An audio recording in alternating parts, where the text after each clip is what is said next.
안녕하세요. 새로운 시각의 이준혁입니다. 이번 시간에도 챗GPT를 이용해서 아두이노 강의를 할 건데, 이번 시간에는 전류, 저항, 전압에 대해서 알아볼 거예요. 곧바로 시작할게요. 이번 시간도 계속 이어서 챗GPT로 아두이노 강의를 할 건데, 우리가 여기까지 했었고, 그 다음에 이번 시간 볼게 전압, 전류, 저항에 대해서 이제 배우는 거거든요. 한번 질문을 해볼게요. 질문해서 받은 답변을 보면은 지금 전류가 현재로 바뀌었거든요. 이거는 이제 전류고요. 파이프에 물이 흐른다고 상상해 보세요. 전기 회로의 전류도 비슷합니다.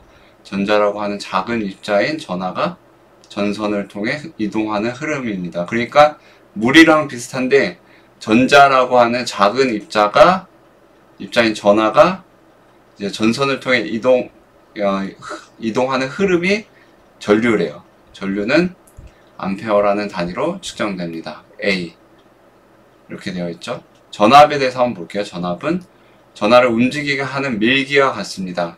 파이프를 통해 물을 밀어내는 압력이라고 생각하십시오.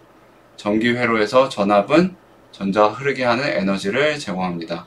전압은 볼트 단위로 측정됩니다. 일단 한번 계속 읽어볼게요. 저항은 전하의 흐름에 대한 반대와 같습니다. 좁은 파이프가 물의 흐름을 늦추는 것처럼 회로의 특정 재료는 전자의 흐름에 저항합니다. 그러니까 물의 흐름을 늦춰주는 그런 역할을 하는 게 저항이래요. 이 저항은 옴 단위로 측정됩니다.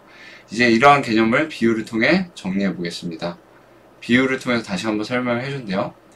호스가 있고 노즐에서 물을 뿌리고 싶다고 상상해 보세요. 개념의 관계는 다음과 같습니다.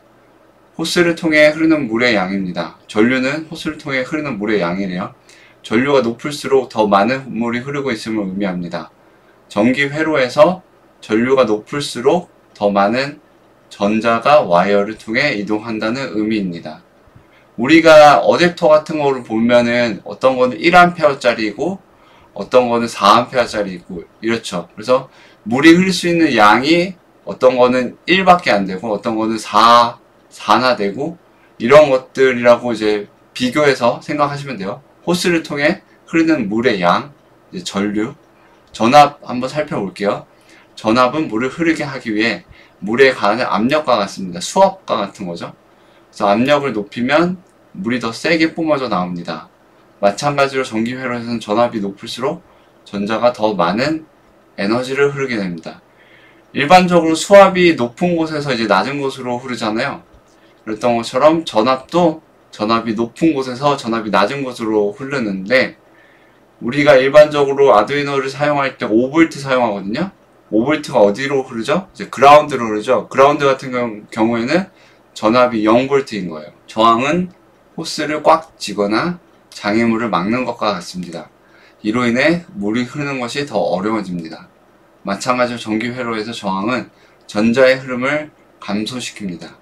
전선 저항기 부품과 같은 재료로 인해 저항이 발생할 수 있습니다. 그러니까 저항은 앞에서도 설명했던 것처럼 장애물을 막는 것과 같대요. 물이 흐르는 것을 어렵게 만드는 것. 다 이유가 있기 때문에 그렇게 하는 거예요. 그리고 옴의 법칙도 나와 있네요. 옴의 법칙은 전류, 전압, 저항의 세 가지 개념을 연결하는 기본 방정식입니다. 그래서 V는 I 곱하기 R. 해가지고 거꾸로 계산할 수도 있어요. 나중에 이제 전류를 계산한다 그러면은 V에서 여기 같은 경우에 R을 나눠준다거나 아니면은 반대로 V에서 I를 나눠준다거나 하면은 이제 R 또는 I를 또 거꾸로 계산할 수 있겠죠. 이 방정식 저항과 같은 부품의 전압이 부품을 통과하는 전류의 저항을 곱한 것과 같다는 것을 알려줍니다. 이는 이러한 요소 중 하나의 변화가 다른 요소에 어떤 영향을 미치는지 이해하는 데 유용한 도구입니다. 기억하세요. 이러한 개념은 전기가 어떻게 작동하는지 이해하는 기본 요소입니다. 아두이노와 전자제품을 탐구하면서 전류, 전압, 저항을 파악하면 회로를 효과적으로 설계하고 문제를 해결하는 데 도움이 된다는 것을 알게 될 것입니다.